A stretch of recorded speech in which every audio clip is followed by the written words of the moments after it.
Well, remember all-you-can-eat buffets? Well, a lot of them took a big hit during the pandemic, but buffets are once again in high demand. Waits can stretch for more than 2 hours for high-end buffets at Las Vegas hotels and more affordable places like Golden Corral, which offers unlimited helpings for less than $20. They're also seeing increases in sales. Kim Severson joins us now. She's the national food correspondent for the New York Times. Kim, thanks so much for being with us. I want to ask, the majority of buffets, they shut down during COVID. A lot of people thought that was it for buffets, but now they're making a comeback. What's the reason for that? Well, you can't separate America from its buffets. We love a buffet. I think right now, a lot of it could be seen as a value proposition, certainly with inflation, and everybody who's eaten out at a restaurant knows how much more expensive it is. So a place like Golden Corral, the whole family can eat. They can feel abundant, feel like they're having a lot for $16, $17, $18. I also, though, think that buffets just have such a nostalgia play for people. A lot of folks grew up eating at a buffet. They remember going with their parents. For new immigrants, it was kind of a culinary roadmap into American food. For people who maybe don't travel a lot, it's culinary tourism. So there are a lot of reasons that the buffet is popular in America. I also think we just like a lot of food and we like it not that expensive. Yeah, you mentioned inflation, and so many Americans are finding food prices to be up over the last year. And I've got to think that buffets are a great option for families who don't want to spend a lot of money.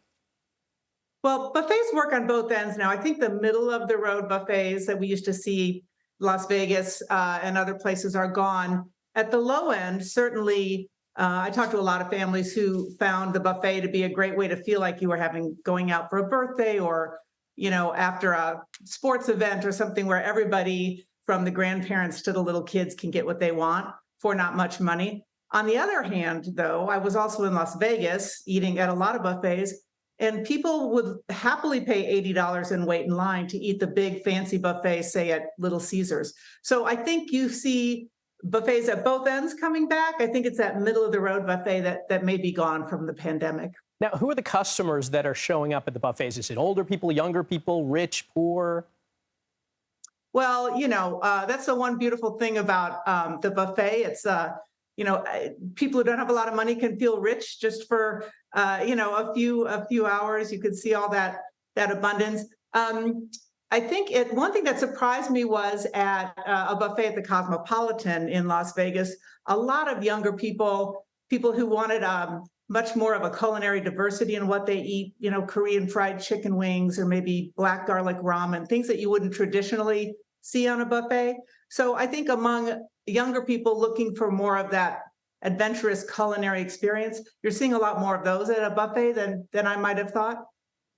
Yeah, are there regions of the country, you mentioned Las Vegas, we think of buffets in Vegas, but are there other parts of the country that are seeing some big increases also? Well, in New York, Flushing, Queens, for example, has a lot of large seafood buffets that are very popular, sushi, Peking duck, a variety of Asian foods. So those buffets are more popular than ever.